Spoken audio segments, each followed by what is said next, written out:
नमस्कार भाइयों, कैसे हैं आप सब। मैं राकेश फिर आ गया आपके लिए नया वीडियो लेके। भाइयों, मैं पिछले वीडियो में हमने जाना था कि परमात्मा के लिए कुछ भी कार्य संभव नहीं है, जो कि मैं जीने की राह पुस्तक संत रामपाल जी द्वारा लिखित पुस्तक से जानकारी दिया था। भाइयों, आज मैं फिर से जो है उसके आगे का पार्ट जो है बताने जाऊंगा, यानी जानकारी देने जाऊंगा, जो कि संत रामपाल जी द्वारा लिखित पुस्तक है भाइयों, और शास्त्रों का निचोड़ पुस्तक माना जाता है, जिससे जो मैं भाइयों उस पुस्तक से आप सभी लोगों को जानकारी देता हूँ रहता हूँ। यदि वीडियो अच्छा लगे भाई तो वीडियो को लाइक करना, चैनल को सब्सक्राइब करना। ठीक है भाई, आप आज जानेंगे उसी जीने की राह पुस्तक से एक लेवा एक देवादूतम। कथा का नाम है भाइयों, और कोई किसी का पिता न पुत्तम। आप तो समझ ही गए होंगे कि इस कथे से हमको क्या शिक्षा मिलेगा, तो पढ़ के हम और क्लियरली जानते हैं कि इस कथा से हमें क्या सीख मिलेगा। ठीक है भाइयों, आइए जानते हैं।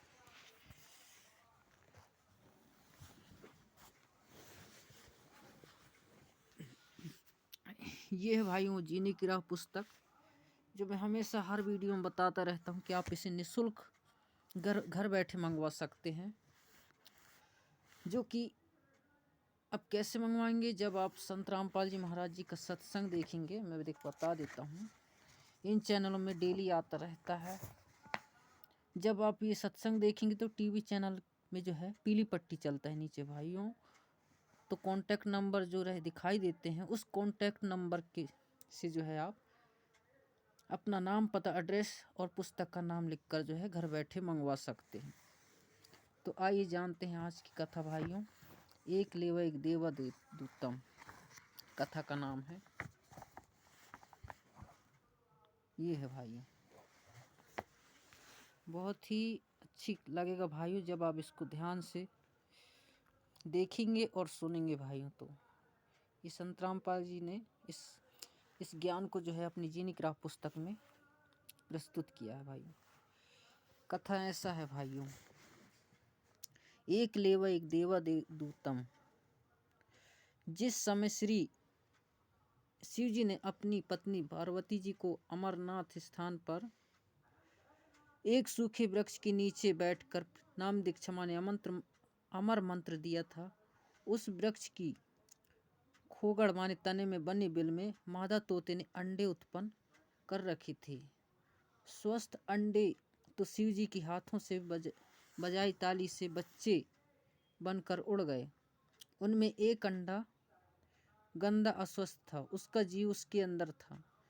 जब श्री शिव जी ने श्री पार्वती जी को दीक्षा मंत्र सुनाया तो वह गंदा अंडा स्वस्थ हो गया और तोते का बच्चा बन गया। पंख लग गई, उड़ने योग हो गया। पार्वती जी की समाधि लग गई। उसने हाँ हाँ करना बंद कर दिया। तोता हाँ हाँ करने लगा तो श्री शिव जी ने देखा कि पार्वती की तो समाधि लगी है, सुन बोल कुछ नहीं रही है। हाँ हाँ की आवाज़ किसकी है? देखा तो वृक्ष के तने की बिल माने खोगड़ में तोता बोल रहा है। श्री शिव जी ने उसे मारना चाहा तो तोता उड़ गया। पीछे पीछे शिव जी की सिद्धि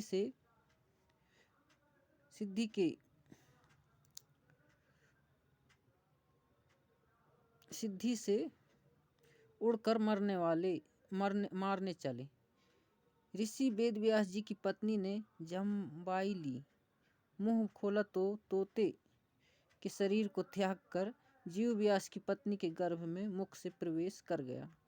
श्री शिव जी ने व्यास की पत्नी से कहा कि मेरा ज्ञान चुराकर जीव तोते के शरीर को त्याग कर आपके गर्भ में चला गया है। यह मेरा चोर है, इसे मारूंगा।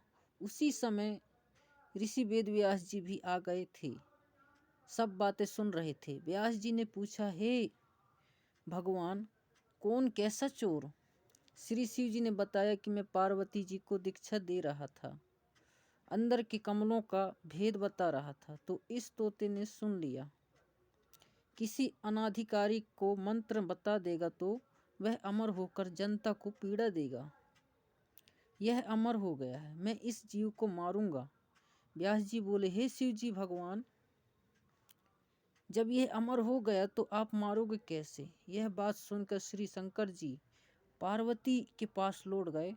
पार्वती जी को सब बातें बताई। श्री वेद व्यास जी ने अपनी दिव्य दृष्टि से देखा तो पता चला कि पत्नी के गर्भ में पुत्र है।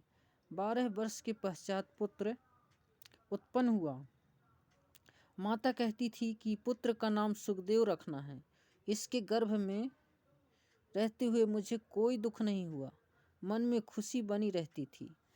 सुख का आभास हमेशा जो है होता रहता है,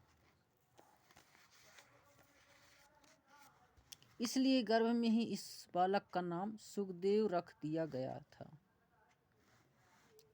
तोते के अंडे में रहने और तुरंत मानव शरीर प्राप्त करने के कारण ब्राह्मण लोग उसे शुक्रदेव माने सुख माने तोता भी कहते थे। ऋषि सुखदेव जी का जन्म लेते ही 12 वर्ष का शरीर बन गया और उठकर चलने लगे। तो ऋषि वेद व्यास जी ने कहा, हे पुत्र, कहाँ चला? सुखदेव जी अपने माता पिता की ओर पीठ करके बोले,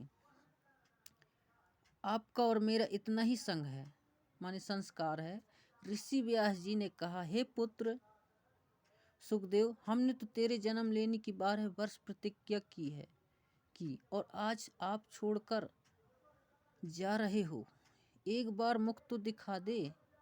सुखदेव ऋषि बोले, हे ऋषि जी, बहुत बार आप मेरे पिता बने, अनेकों बार मैं आपका पिता बना। यह तो बड़ा बखेड़ा है, माने झंझट है। मैं भक्ति करके जन्म मरण से मुक्ति करवाऊंगा। मैं आपकी ओर मुख इसलिए नहीं कर रहा हूँ कि कहीं मेरा आप में मोह न हो जाए। यह कह संत गरीबदास जी ने अबाड़ी द्वारा बताया है कि एक लेवा एक देवा दूतम, कोई किसी का पिता न पुत्तम। ऋण संबंध जुड़े एक ठाठा, अंत समय सब 12 बाटा। इसका अर्थ बताया है भाइयों गरीबदास जी ने, जिसको संत रामपाल जी ने प्रस्तुत किया है। सुखदेव जी ने कहा है कि जो परिवार के सदस्य बेटा पिता आदि आदि नातों में हैं, वे सब पूर्व जन्मों का ऋण लेने या देने के लिए जुड़े हैं। वास्तव में कोई किसी का पिता पुत्र नहीं है। मृत्यु के उपरांत सब अपने अपने संस्कार वश भिन्न स्थानों पर जाकर अन्य शरीर धारण कर लेते हैं। इसलिए कोई किसी का पुत्र पिता या पुत्र नहीं है। पाठकों ने ऊपर किसान के पुत्र वाली कथा में पढ़ा है कि बड़े भाई ने छोटे मौसी के पुत्र को 8 एकड़ जमीन के लालच में मरवाया तो वही जीव उसका पुत्र बनकर अपना ऋण लेने जन्मा और अपना हिसाब चुकता करके मर गया। इसलिए कहा है कि एक लेवा माने ऋण लेने वाला, एक देवा माने ऋण चुकाने वाला, दूतम माने कोई काहू का पिता नहीं पूतम। ऋण संबंध जुड़े एक ठाठा यानी परिवार रूप में ठाठ से रहते दिखाई देते हैं। अचानक मृत्यु हो जाती है। अंत समय में 12 बाटा यानी मृत्यु के पश्चात कोई कहीं और जन्म लेगा, यानी 12 माने 12 बाट रस्तों पर चले जाएंगे। इतनी वार्ता पिता से करके सुखदेव आकाश में उड़कर अन्य स्थान पर चला गया। प्रिय पाठकों, इसलिए भक्ति करो और जीव का कल्याण करवाओ। केवल परिवार के चिपककर अपना जीवन नष्ट ना करो। परमात्मा की भक्ति से ऋण भी सरलता से उतर जाएगा। तो भाइयों, अभी के लिए फिलहाल इतना ही। आगे जानेंगे कथनी और करनी में अंतर घातक है। ठीक है भाइयों, वीडियो अच्छा लगे तो वीडियो को लाइक करना और चैनल को सब्सक्राइब करना, ताकि मेरा हर आगे आने वाला वीडियो सबसे पहले आपको दिखाई दे। ठीक है भाइयों, तब तक के लिए नमस्कार।